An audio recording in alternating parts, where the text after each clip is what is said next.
कथा प्रारंभ होते है। सुनो वीर हनुमान, रामा सुनो वीर हनुमान।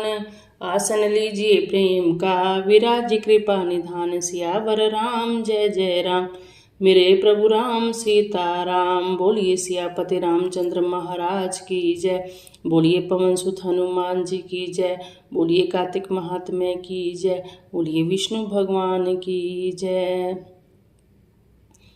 आज हम करेंगे 20वां अध्याय। धर्मदत्त बोला, कार्तिक मास में तीर्थ व्रत नियम आदि करने से समस्त पाप दूर हो जाते हैं, परंतु प्रेत योनि में रहने के कारण उस पर तेरा अधिकार नहीं है। तेरे इस कष्ट को देखकर मेरा मन दुखी होता है। तेरा उद्धार किए बिना मेरा मन प्रसन्न नहीं होगा। ये ब्राह्मण ने कलहा को कहे, जो हमने पहले कथा सुनी थी। 3 प्रेत योनियों को देने वाला तेरा यह पाप बड़ा निंदित है। थोड़े से पुण्यों से यह समाप्त नहीं होगा। इसलिए इस जन्म में जो मैंने कार्तिक का व्रत किया है, इसके आधे पुण्य के फल से तू उत्तम गति पाएगी। नारद जी बोले। यह कहकर धर्मदत्त ने 12 मंत्र को सुनाकर जो तुलसी युक्त जल उसके ऊपर छिड़का, तब वह प्रेत योनि से छूट गई। जलती हुई अग्नि के समान दिव्य रूप धारण कर सुंदर लक्ष्मी के समान हो। फिर ब्राह्मण को प्रणाम कर हर्षित वाणी से कलहा बोली, हे महाराज,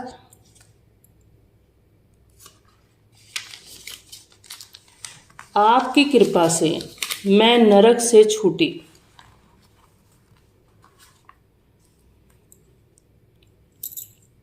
आपकी कृपा से मैं नरक से छूटी, सो अपार पापों में डूबी हुई मेरे लिए आप निश्चय नौका बन गए। नारद बोले। कलहा ने विष्णु के रूप को धारण करके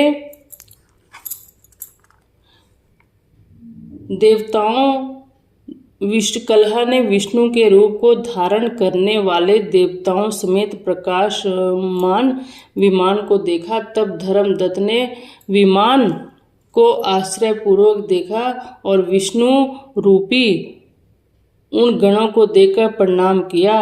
उन दोनों द्वारपालों ने उस धर्मदत्त को उठाकर उसकी प्रशंसा करके धर्मयुक्त वचन बोले। गण बोले, हे ब्राह्मण, तुम बहुत धर्मात्मा हो, विष्णु की भक्ति में सदा लगे रहते हो, दीनों पर दया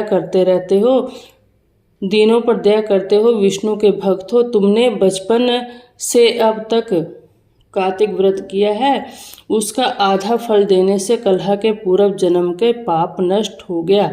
तुम्हारे स्नान के फल देने से इसके पूर्व जन्मों के पाप मिटे और हरि का जागरण आदि करने से यह विमान मिला, जहाँ अनेक प्रकार के भोग हैं। ऐसे बैकुंठ को जा रहा है। तुमने कार्तिक में दीप दान किया था, इससे तेज मिला, और तुलसी के पूजन से और कार्तिक के व्रत से जो तुमने इसको पुण्य दिया था, इसके मोक्ष पाप विष्णु के पास जाती है। और तुम भी इस जन्म के अंत में स्त्रियों सहित बैकुंठ को आओगे तथा बैकुंठ में भगवान विष्णु की सारूपता मुक्ति को पाओगे, जिसका नाम लेने मात्र से मनुष्य सद्गति को प्राप्त करते हैं। जैसे ग्राह के से पकड़ा हुआ हाथी मुक्त हो गया, भगवान के समीप गया और उनका गण कहलाया। तुमने विष्णु भगवान की जो पूजा की है, सो कई हजार वर्ष तक दोनों स्त्रियों सहित भगवान के चरणों में निवास करोगे। तब पुण्य क्षीण होने पर पृथ्वी पर आकर सूर्य वंश में प्रसिद्ध राजा दशरथ कहलाओगे। ये दोनों स्त्रियां तुम्हारे साथ रहेंगी, और तीसरी यह कलहा आधे पुण्य की अधिकारिणी, यह भी तुम्हारे साथ रहेगी। वहाँ भी विष्णु भगवान तुम्हारे समीप रहेंगे और तुम्हारे पुत्र होकर देवताओं का कार्य करेंगे।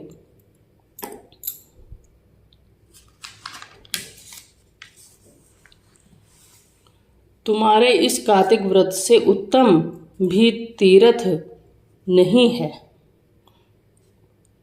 तुम्हारे इस कार्तिक व्रत के उत्तम से उत्तम कोई भी तीर्थ नहीं है। ये विष्णु भगवान जी और उनके गण कहते हैं ब्राह्मण को। कार्तिक का यही महात्म्य है, कार्तिक स्नान का, दीपदान का, यही सुनाया गया है। कथा समाप्त होत है, सुनो वीर हनुमान, रामा सुनो वीर हनुमान। राम लखन सिय जानकी, सदा करे कल्याण। सियावर राम जय जय राम, मेरे प्रभु राम सीताराम। बोलिए सियापति रामचंद्र महाराज की जय। बोलिए पवन सुत हनुमान जी की जय। बोलिए सनातन धर्म की जय। बोलिए कार्तिक महात्म्य की जय।